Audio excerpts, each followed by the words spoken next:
नमस्कार, स्वागत है आपका एबीपी गंगा में। मैं अवधेश। 11 की गर्जना की शुरुआत करेंगे, इससे पहले वायरल टॉप 10।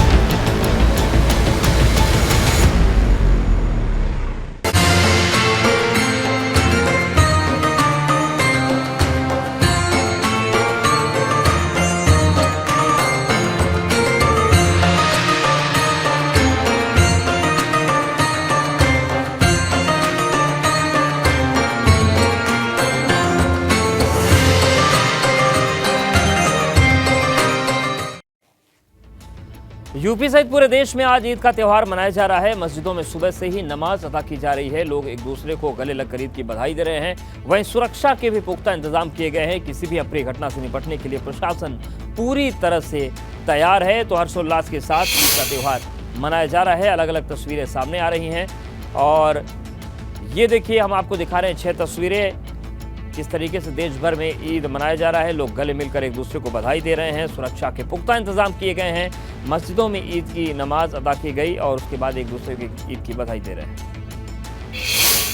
और चलिए सीधे रुख करते हैं सपा अध्यक्ष अखिलेश यादव का। वो इस वक्त ईद की मुबारकबाद दे रहे हैं। हमारे देश की पहचान रही है, वो और आगे बढ़े, लोकतंत्र स्वस्थ हो, लोकतंत्र मजबूत हो। लोकतंत्र ही है जो हमारे अंदर से डर निकालता है और हमें उम्मीद है कि जिस खुशी के साथ आज ये त्यौहार मनाया जा रहा है, हमारे देश के सभी त्यौहार इसी खुशी से मनाए जाएंगे और त्यौहार मनाने में, खुशियों में कोई सरकार भेदभाव नहीं करेगी। अध्यक्ष जी, सवाल ये है कि प्रयागराज हत्याकांड को लेकर के पुलिस कस्टडी में जिस तरीके से मारा गया था दोनों अपराधियों को, ये अपने आप में बहुत सारे सवाल खड़े करता है। देखिए, त्यौहार के दिन, और मैं जानता हूँ कई बार दिल्ली से और नोएडा से वो सवाल आपके व्हाट्सएप पे आते हैं, वो पूछे जाते हैं। ये सवाल मुझसे ज़्यादा आपको अधिकारियों से पूछना चाहिए, सरकार से पूछना चाहिए। मैं यही कह सकता हूँ कि डर का माहौल ना हो, खुशियों में भेदभाव ना हो। और जो हमारे सामने बड़ी बड़ी समस्याएं खड़ी हैं, आज चरम सीमा पर महंगाई है, चरम सीमा पर बेरोज़गारी है और किसान को जो सुविधा मिलनी चाहिए थी, अभी गेहूं की फसल थी, क्या सरकार ने वो इंतज़ाम किए थे कि किसानों का गेहूं खरीदा जाए? सरकार का गेहूं खरीदने का इंतज़ाम पूरी तरीके से फेल रहा। बेरोज़गारी ख़त्म करने का कार्यक्रम फेल रहा। महंगाई कैसे रुकेगी? फेल है। और फिर राम राज्य, समाजवाद तभी संभव है जब जाति जनगणना हो। जाति जनगणना होने के बाद ही सबका साथ, सबका विकास होगा। जाति जनगणना से ही भाईचारा आएगा। जाति जनगणना से ही भेदभाव खत्म होगा। जाति जनगणना से ही लोकतंत्र मजबूत होगा। जाति जनगणना से ही समाजवाद आएगा। जाति जनगणना से ही राम राज्य आएगा।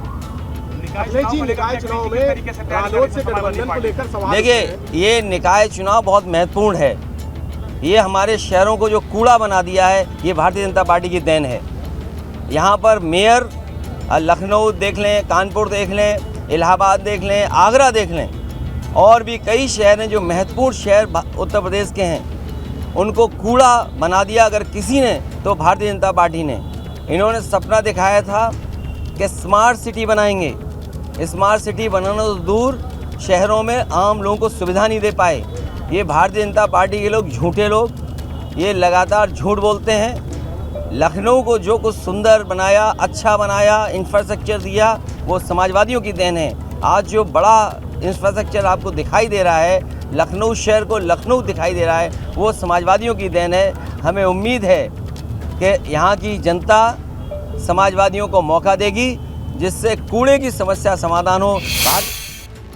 तो अखिलेश यादव संबोधित कर रहे थे। और चलिए एक बार फिर शुरू करते हैं मुख्यमंत्री योगी आदित्यनाथ का लोक सेवा आयोग के सम्मेलन को संबोधित कर रहे हैं। जाना जा रहा है।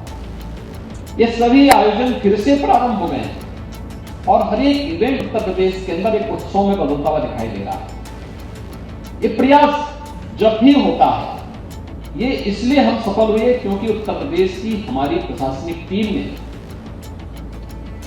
न केवल जनता के प्रति संवेदनशीलता के साथ, बल्कि पूरी प्रतिबद्धता के साथ उसे ओन किया। बिना ऑनरशिप के कुछ भी काम नहीं हो सकता। उसने इस बात को स्वीकारा कि नहीं, मुझे करना है, मुझे रिजल्ट देना है, और परिणाम था उसने संवाद बनाया जनप्रतिनिधि के साथ। क्योंकि यहाँ तो पहले रोज मारपीट होती थी अधिकारियों में, जनप्रतिनिधियों में गाली गलौज होती थी। आज आप देखते होंगे कोई शिकायत नहीं। एक संवाद, जो संवादहीनता थी, लोकतंत्र को बिना संवाद के हम आगे नहीं बढ़ा सकते। आज ये संवाद कायम हुआ, लोगों के मन में एक विश्वास पैदा हुआ है। जो पुलिस कभी लोगों के लिए भय और आतंक का कारण बनती थी, आज जनता को उसके प्रति ये भाव दिखाई देता है कि नहीं, ये मेरी सुरक्षा का कारण है, मुझे सुरक्षा प्रदान करेगी। शिक्षक जो प्लान करते थे, नहीं आते थे, स्कूल नहीं आते थे। अब आश्चर्य करेंगे, उत्तर प्रदेश बेसिक शिक्षा परिषद में 2017 के पहले केवल 1,34,000 बच्चे थे, 1,34,00,000 बच्चे थे। आज उनकी संख्या बढ़कर के 1,91,00,000 है, और 1,91,00,000 बच्चों के लिए राज्य सरकार के स्तर पर सुविधाएं दी गई हैं। लेकिन जो हमारे पास 1,56,000 बेसिक शिक्षा परिषद के स्कूल थे, इन स्कूलों की स्थिति बहुत खराब थी, जर्जर थे, टॉयलेट नहीं थे, फ्लोरिंग नहीं थी, पेयजल की व्यवस्था नहीं थी, बालिकाओं का ड्रॉप आउट रेट बहुत ज्यादा था, 60% से अब था। आज उसी शिक्षा विभाग के अधिकारियों ने प्रशासनिक अधिकारियों के साथ और जनप्रतिनिधियों के साथ मिलकर के उनमें से 1,40,000 से अधिक विद्यालयों को ऑपरेशन कायाकल्प के माध्यम से अच्छी फ्लोरिंग दे दी, अच्छा फर्नीचर दे दिया, स्मार्ट क्लास दे दिया। आपने देखा होगा कल चित्रकूट के जिलाधिकारी को आदरणीय प्रधानमंत्री जी ने दिल्ली में सम्मानित किया। चित्रकूट जनपद, वहां पर भी ऑपरेशन कायाकल्प के माध्यम से, जो जनपद पहले एस्पिरेशनल डिस्ट्रिक्ट था, आकांक्षात्मक जनपद था, उस जनपद में आज कितना परिवर्तन है। आज जाइए वहां दूर दराज के कोल बाहुल्य किसी जनजातीय गांव में जाइए, आज वहां पे बच्चे स्मार्ट क्लास के साथ अपनी डिजिटल लाइब्रेरी के साथ बैठे होंगे, बेसिक शिक्षा परिषद के बच्चे।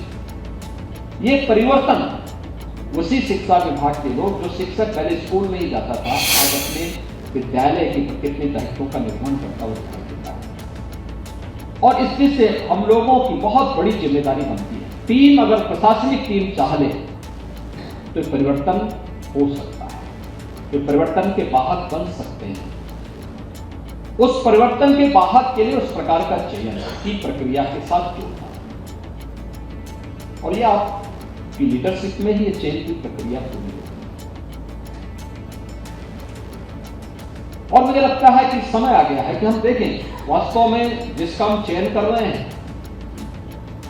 ठीक बात है, ब्रिलियंट हो, अच्छी बात है, साथ बुद्धि तो हो, लेकिन और केवल नकल के साथ साथ उसमें अकल भी हो, कार्य करने की एक सामर्थ्य भी हो, लीडरशिप का गुण भी हो, निर्णय लेने की सामर्थ्य भी हो, और आम जनमानस के बीच में कॉमन मैन के प्रति उतना ही संवेदनशील भी हो। क्योंकि एक संवेदनशील प्रशासन ही जन विश्वास का प्रतीक बन सकता है। संवेदनहीन व्यवस्था, लोकतंत्र में हम आम जनमानस की उपेक्षा नहीं कर सकते, उसकी अनदेखी करके हम किसी व्यवस्था को सफलता की ऊंचाइयों तक पहुंचाने की कल्पना कर रहे हैं। यह एक दुस्वप्न जैसा होता है, इसको कभी नहीं कर सकते। हमारा प्रयास होना चाहिए अधिकाधिक संवेदनशील, जनता के प्रति संवेदनशील, एक गरीब के प्रति संवेदनशील, उसका नाम, उसकी जाति, उसका मत, उसका मजहब पूछे बगैर उसको न्याय मिलना चाहिए, उसको शासन की योजनाओं का लाभ हर हाल में मिलना चाहिए। हम भेदभाव उस दृष्टि उसके साथ नहीं कर सकते। ऐसा प्रशासन जब रहेगा तो जन विश्वास का प्रतीक बनेगा। आप देख रहे हैं उत्तर प्रदेश के अंदर इतनी बड़ी व्यवस्था है। बहुत सारे राज्यों की आबादी जहां से शुरू होती है, उतने हमारे राज्य में उतनी बड़ी तो बहुत सारे मत और मजहब से जुड़े हुए उनके अनुयायी रहते हैं, लेकिन कितनी शांति, कोई दंगा नहीं, कोई अव्यवस्था नहीं। आज ईद है, ईद की नमाज पढ़ी जा रही है, लेकिन एक भी सड़क पे नहीं हो रही है, ईदगाह में होती है। किसी का आवागमन बंद नहीं। आप लोग भी आए होंगे रास्ते से, कोई आवागमन कहीं किसी का अवरुद्ध नहीं है, क्योंकि सबको मालूम है एक कानून का राज सबके लिए समान रूप से है और ये सब पे बराबर लागू होता है, सब पे बराबर लागू होता है, कोई भेदभाव किसी के साथ नहीं। कानून सबके लिए समान होता है। लेकिन ये तब हर समुदाय का विश्वास तब जुड़ता है जब एक संवेदनशील प्रशासन होता है, एक जवाबदेह शासन होता है। लेकिन शासन और जनमानस के बीच में, आम जनता के बीच में जो सेतु का काम करेगा, एक संवेदनशील प्रशासन ही करेगा। उन योजनाओं का लाभ उन गरीबों तक पहुंचाने के लिए, आम जनमानस तक पहुंचाने के लिए उसी को कार्य करना होता है। उसका चयन की प्रक्रिया के साथ जोड़ एक विश्वास का प्रतीक। उत्तर प्रदेश लोक सेवा आयोग में आपने देखा होगा कि अभी मैं उत्तर प्रदेश लोक सेवा आयोग के एक परिणाम को देख रहा था और मुझे बहुत सुखद अनुभूति थी कि जो टॉप 10 थे उनमें से 8 केवल बालिकाएं थी। जो मेरिट सूची आई थी उसमें 10 की, उनमें से 8 बालिकाएं उसमें आई थी टॉप में, और 30% से अधिक बालिकाओं ने उस जो सूची निकली थी उनमें 30% बालिकाएं पास हुई। ये दिखाता है कि जब बिना भेदभाव की, और 75 में से 67 जनपदों का भी प्रतिनिधित्व उसमें हुआ, 67 जनपदों से भी लोग चयनित हुए। एक विश्वास। आप सोचिए, जिस जनपद में, जिस गांव में कोई नौजवान यूपीएससी की या स्टेट की किसी पब्लिक सर्विस कमीशन के साथ चयन की प्रक्रिया के साथ जुड़ता है, तो समाचार पत्रों में वहां पे बैनर न्यूज बनती है उनकी कि संघ लोक सेवा आयोग की फलानी परीक्षा में इस बच्चे का या इस बेटी का चयन हुआ। लोगों के लिए सुर्खियां बनती हैं, क्योंकि आज भी क्रेज है सर्विस की, और उस सर्विस की क्रेज होने के नाते लाखों बच्चों के लिए एक नई प्रेरणा बनती है। लोग देखते हैं, पूछते हैं, इंटरव्यू उनके छपते हैं। आप सोचिए कि एक साथ 75 में से 67 जनपदों में ये समाचार छपे होंगे ना। एक समाचार उत्तर प्रदेश लोक सेवा आयोग का, उन्होंने Uttar Pradesh public service commission का परिणाम दे दिया। लेकिन परिणाम अगर केवल भेदभावपूर्ण होता, प्रयागराज में छपता बहुत होता, लखनऊ में छपता, प्रदेश के अंदर छपता, तो एक कॉलम की न्यूज बनकर के रह जाती। लेकिन वहां से कॉलम की न्यूज उन्होंने दी, लेकिन कॉलम की न्यूज जब जनपद में पहुंचती है तो 6 कॉलम का इंटरव्यू उस सफल अभ्यर्थी का होगा जिसका चयन उसके साथ हुआ है। उनके नातेदार, रिश्तेदार, मित्रों और समाज के तमाम शुभ चिंतकों की शुभकामनाएं उसके साथ जुड़ी होती हैं। लोगों के मन में विश्वास पैदा होता है बिना किसी सिफारिश, योग्यता के आधार पर। इससे बड़ा सामाजिक न्याय और क्या है? अगर हम बिना भेदभाव की चयन की प्रक्रिया को आगे बढ़ा रहे हैं, और यही तो है सबका साथ सबका विकास, यही है सबका विश्वास और सबके प्रयास का, सब मिलकर के इस प्रक्रिया को आगे बढ़ाएं। और वो प्रक्रिया इतनी अच्छे ढंग से आगे बढ़ी कि आज मैं देखता हूं प्रयागराज में अब लोक सेवा आयोग के कार्यालयों का घेराव नहीं होता है। 17 के पहले क्या स्थितियां भयावह दृश्य होते थे। युवा सड़कों पे होता था, सुसाइड करता था, मैं योग्य हूं, मेरा चयन नहीं हुआ। लेकिन आज दृश्य नहीं है। आज हर नौजवान इस बात को कहता है, नहीं साहब अच्छा हुआ। आज वह जानने का इच्छुक होता है, उसके मन में एक विश्वास है और तैयारियां करेगा। प्रयागराज जनपद हमारा एक ऐसा जनपद है जहां पे 2.5 से 3 लाख छात्र प्रतियोगी परीक्षाओं की तैयारी के लिए हर समय मौजूद है। वहां किसी भी घर में आप जाएंगे तो वहां पर आपको बच्चे परीक्षाओं की तैयारी करते हुए दिखाई देंगे। विश्वविद्यालयों के छात्रावासों को या अन्य संस्थानों के द्वारा संचालित छात्रावासों में भी बहुत आयत में छात्र रहते हैं, लेकिन तैयारी करते हैं, अलग अलग परीक्षाओं की तैयारी में भी रहते हैं।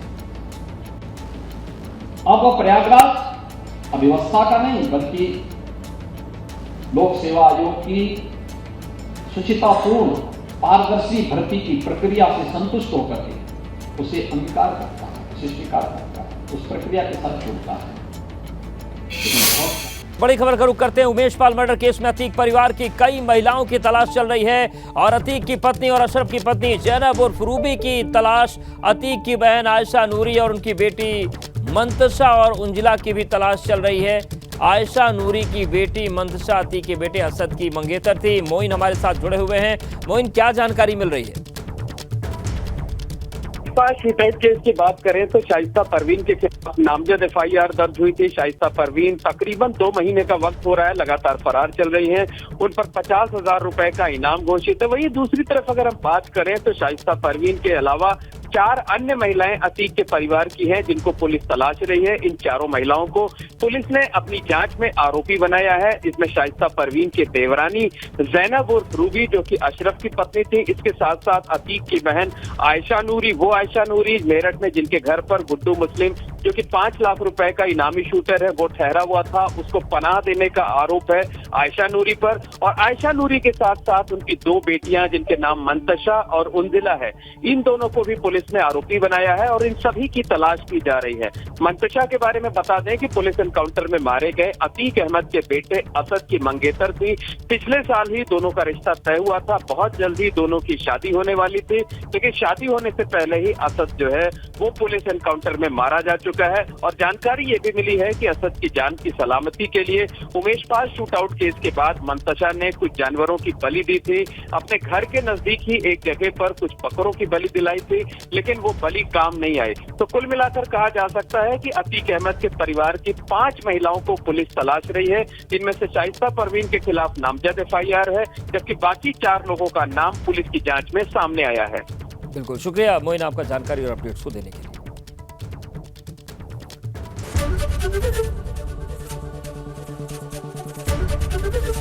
ABP गंगा, खबर आपकी, जुबान आपकी।